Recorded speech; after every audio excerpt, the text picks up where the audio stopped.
हळद उत्पादक जिल्हा म्हणून हिंगोली जिल्ह्याची ओळख आहे. मात्र याच हळद उत्पादक शेतकऱ्यांचं काल झालेल्या अवकाळी पावसामुळे जे आहे ते प्रचंड नुकसान झालेले आहे.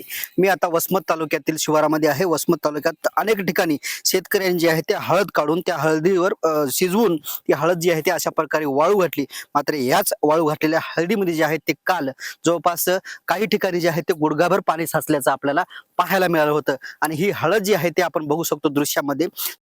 5 एकर वरती ही हळद आहे आणि ही हळद शेतकऱ्यांनी सगळी त्यांची काढणी करून शिजवली आणि शिजवून वाळू घातली होती. मात्र शेवटच्या टप्प्यामध्ये हळद वाळत असताना काल सायंकाळी अवकाळी पाऊस झाला आणि त्या अवकाळी पावसामुळे पुन्हा एकदा ही हळद भिजली. त्यामुळे शेतकऱ्यांना जे आहे ते याचा आर्थिक भुर्दंड तर बसणारच आहे. मात्र ही हळद भिजल्यामुळे तिला जे आहे मार्केट रेट म्हणजे भाव कमी मिळणार आहे. त्यामुळे शेतकऱ्यांचं आर्थिक नुकसान या ठिकाणी आहे. खरं तर वसमत तालुक्यामध्ये बाळासाहेब ठाकरे हळद संशोधन केंद्र उभारण्यात आलेलं आहे. त्यामुळे शेतकऱ्यांनी जे आहेत ते या ठिकाणी प्रचंड हळदीची लागवड केलेली आहे आणि यावर्षी हळदीला भावही 15,000 पेक्षा 12,000 पेक्षा जास्त मिळतो. त्यामुळे शेतकरी आनंदी होते.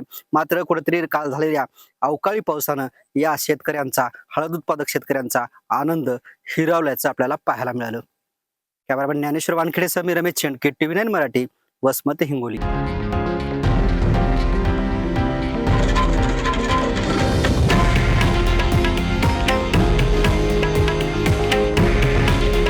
हे आहे देशातील नंबर 1 न्यूज नेटवर्क आणि आपण पाहत आहात TV9 मराठी.